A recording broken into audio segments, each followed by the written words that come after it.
Hello mes queens, on se retrouve pour l'épisode 118 du podcast Bubbly Hub. Dans le précédent épisode, je vous avais parlé du fait que quand il y a un certain chaos dans notre vie, quand on ressent ce besoin de se couper du monde, et qu'on a l'impression de plus avoir aucun plan et qu'on s'en remet vraiment à l'univers, on pourrait croire que dans ces moments-là, l'abondance peut pas nous trouver, les miracles de la vie peuvent pas nous trouver et rien de bon peut nous trouver. Et en fait, j'ai envie de vous partager ce que je pense à propos de ça, ce que j'ai expérimenté et ce que je crois vraiment profondément. C'est que c'est faux. En tout cas, pour moi, c'est faux. Pour moi, c'est pas ma vérité. Et ce que je veux dire par là, c'est que on peut avoir envie de rien. On peut vivre une période difficile, peu importe le temps que ça prend. On peut se sentir perdu parfois. On peut se remettre en question parfois pour trouver toujours plus de justesse, toujours plus d'alignement. On peut avoir un mood moins bon et être vraiment dans une période plus ou moins longue de transition vers un prochain niveau, vers une nouvelle identité pour créer ce qu'on a envie de créer. Mais pendant cette période-là, on peut aussi recevoir l'abondance quand même. Il suffit juste de le décider, ça part d'une décision. Et je me suis dit, est-ce que, Colline, t'as envie d'attendre de sortir de cette période qui est compliquée pour toi pour que l'abondance te trouve ? Et au début, j'étais vraiment persuadée que l'abondance allait me trouver uniquement quand j'allais me sortir de ça et quand j'allais me sentir mieux.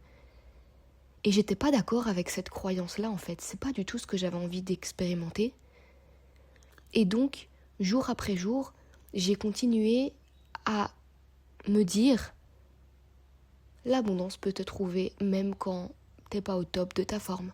L'abondance peut te trouver même quand t'as pas la volonté de reprendre des habitudes saines. L'abondance peut te trouver quand même parce que l'abondance est disponible pour toi.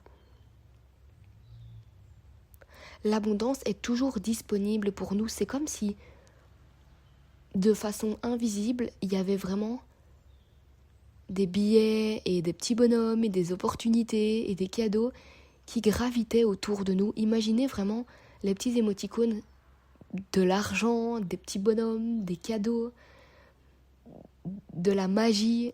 Tout ça gravitait autour de nous parce que cette abondance est disponible pour nous. C'est comme si l'univers avait signé l'abondance pour Colline, pour tatata, et vous mettez votre prénom. C'est pour vous. Tout ça vous est déjà destiné. Mais si vous ne le recevez pas encore dans vos vies, c'est parce qu'il y a peut-être des peurs, des résistances, qui font que ça bloque la réception. Donc c'est à vous de vous ouvrir à ça et de ne pas vous contracter en vous disant « Ouais, là, je vis une période un peu compliquée, ça va être chaud de recevoir de l'abondance. » Non, c'est juste une croyance. Vous pouvez recevoir de l'argent, des opportunités, des bonnes nouvelles, des miracles de la vie, des clients, même quand vous êtes dans une période challengeante de votre vie. Et quand je fais vraiment un espèce de bilan de ces 2 dernières années qui ont été, je pense, les plus difficiles pour moi, vraiment, je me dis, mais waouh, tu te rends compte d'à quel point l'abondance t'a trouvé quand même pendant ces 2 fucking années difficiles. Que ce soit au niveau des opportunités auxquelles je m'attendais même pas à recevoir, que ce soit de l'argent qui est arrivé sans me douter de la manière dont l'argent est arrivé, de la manière dont l'argent allait arriver de cette façon-là, des remboursements que j'ai eus, etc. Et tout ça m'a fait prendre conscience que, comme je viens de le dire, on n'a pas besoin d'être dans la meilleure, je vais y arriver, on n'a pas besoin d'être dans la meilleure période de sa vie pour que l'abondance nous trouve. Ça, c'est la première règle et la première chose à laquelle j'ai pris conscience. Et la deuxième chose, c'est que on n'a pas besoin d'avoir la foi à 100%. On n'a pas besoin d'y croire à pleine balle pour que tout ça nous trouve. Il suffit juste de se dire un peu plus de foi chaque jour, un peu plus d'amour pour soi chaque jour, un peu plus de justesse chaque jour un peu plus, chaque jour des petits pas. On n'aura jamais la foi à 100%.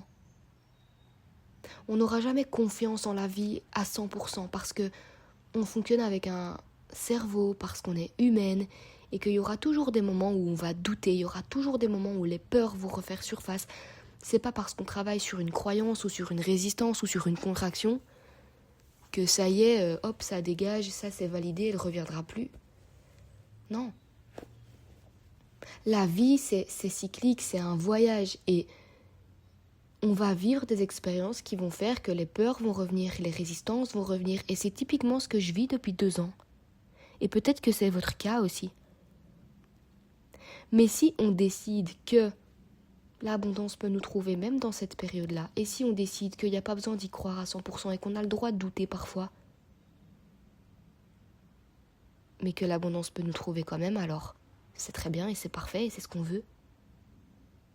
Ma seule règle aussi, c'est que quand je doute, quand j'ai peur, quand je sens les contractions, les résistances, quand tout ça m'envahit et quand tout ça fait du bruit autour de moi, ma seule règle c'est « Colline, redirige-toi là-dedans.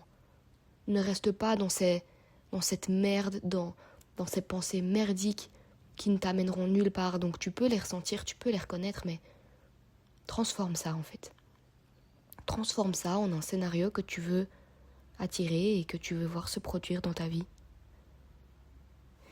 Et je me suis dit, je suis peut-être une money queen et c'est ce que j'enseigne. Et avec tout ce que j'ai vécu dans le passé, le surendettement, le fait d'avoir vraiment surpassé la survie, je me considère vraiment comme une money queen. Et pour moi, il n'y a pas besoin d'avoir déjà fait des millions d'euros pour être une money queen. C'est vraiment, je le vois vraiment comme ça en tout cas, être une money queen, c'est vraiment savoir se rediriger quand c'est compliqué avec l'argent et savoir se rediriger quand on se sent pas légitime de recevoir beaucoup, savoir se rediriger quand on se remet en question par rapport aux autres, quand on reçoit beaucoup, savoir se rediriger quand on doit prendre des décisions par rapport à l'argent, savoir se rediriger quand on a pris de mauvaises décisions par rapport à l'argent, mais que c'était vraiment ce qu'on a fait avec les armes qu'on avait au moment où on l'a fait.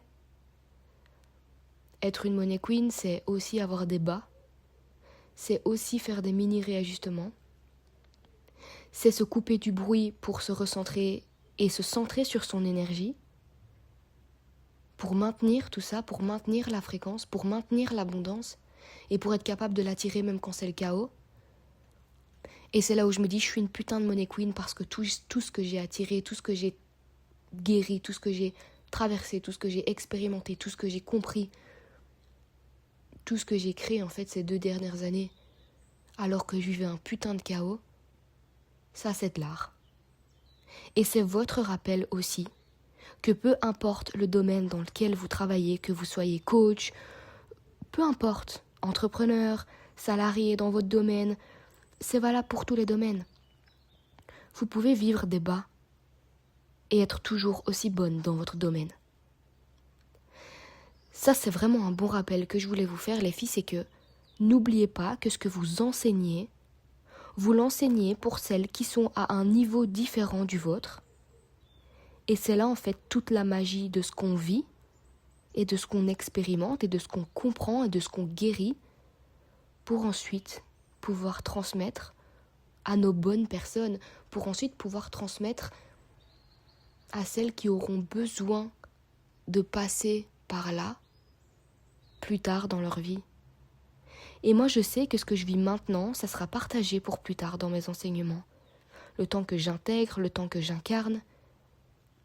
Et je trouve très sincèrement qu'il n'y a rien de plus précieux que de vivre des expériences pour déjà atteindre toujours plus un niveau supérieur, une identité encore plus ancrée et un niveau d'abondance et de vie encore plus incroyable.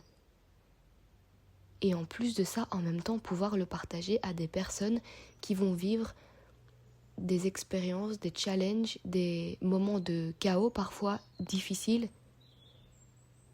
Et je me dis, waouh, t'as vu ce que t'offres au monde?